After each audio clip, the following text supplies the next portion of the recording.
Very good morning to everyone. So, in this video, we are going to discuss about the 13th topic, language.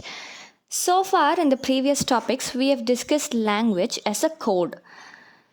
But here is an issue in assuming language as a code. What is that? Now, we cannot consider language as an abstract one.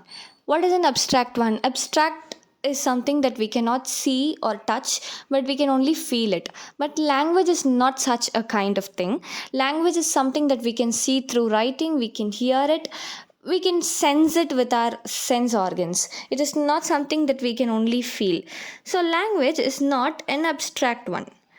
So, for this, we need a pre coded message. So, whenever a person is trying to utter a word, or he is going to speak, or he is going to write, whatever it is, there should be a pre coded message already stored with him.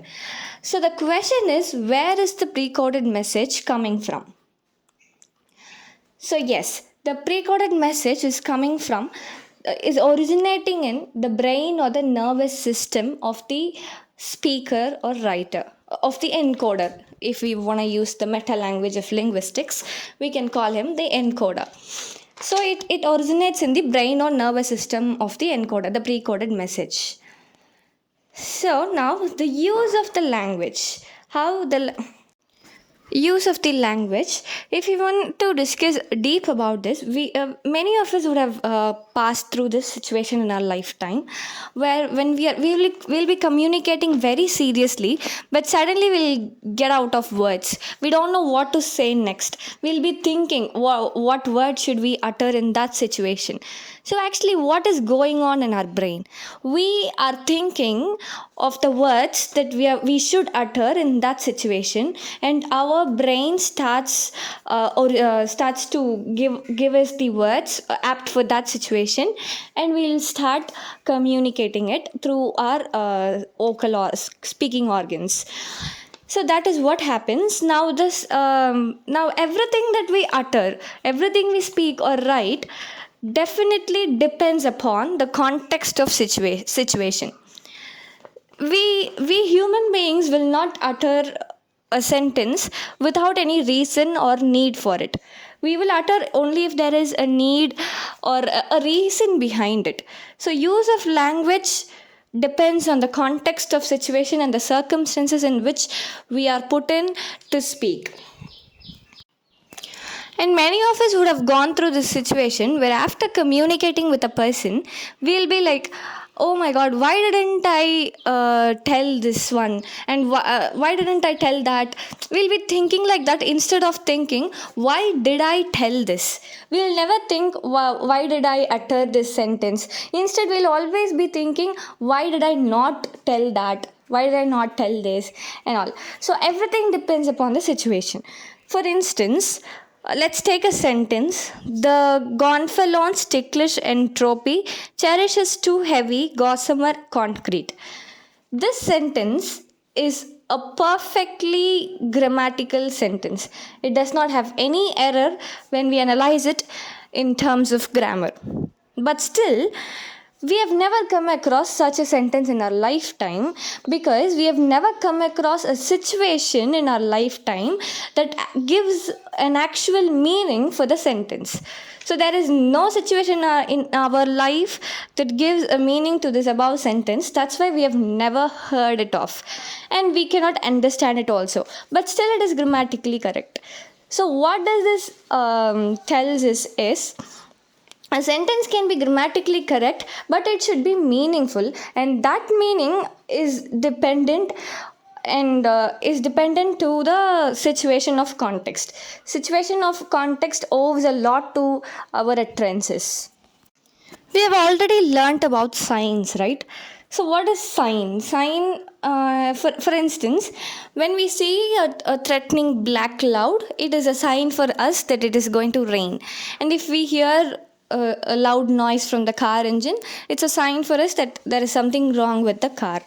So, here, signs can account for the state of affairs in which the situation selects the utterances beyond a language.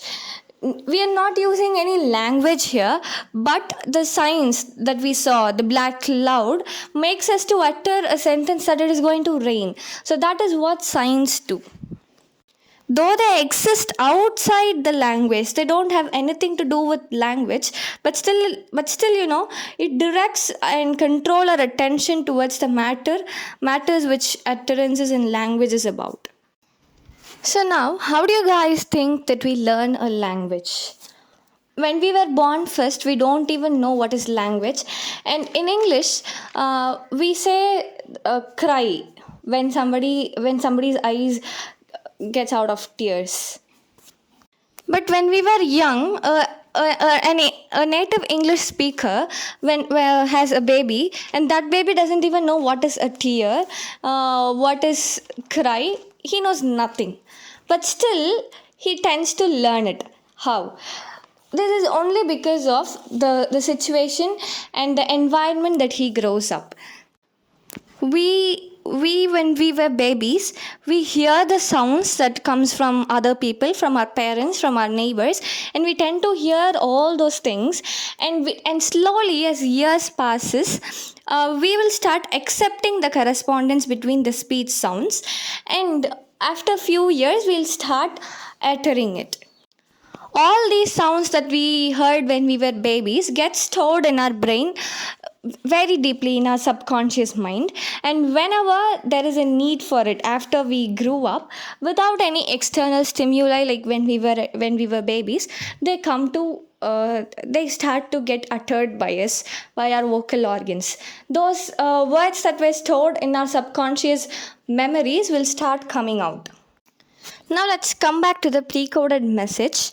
We already saw that the pre-coded message originates in one's brain or nervous system. So this is in complete awareness with the encoder of the situation. The encoder is the person who's going to utter that information. He is very much aware of the situation that he is in, and the utterances in the pre-coded message that he makes will be owing to the environment and the situation that he is in. So, being in a situation, the encoder is completely aware of the situation, or he is partially aware of it. For instance, let's take a cricket player playing a match. He cannot be very much aware of the situation that he is in. He cannot predict what is going to happen, like a referee or the audience. We audience will be easily able to predict what is going to happen than the player who is actually on the field. So he has only partial or very slight awareness of the situation that he is in.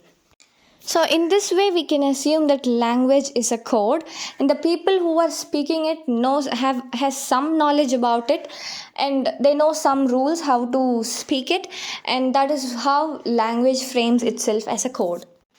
People who are speaking it are aware of some vocabularies, and they arrange those vocabularies in an order which is socially acceptable patterns, which would be meaningful, which the decoder will be able to understand. So the speaker will have all these in mind.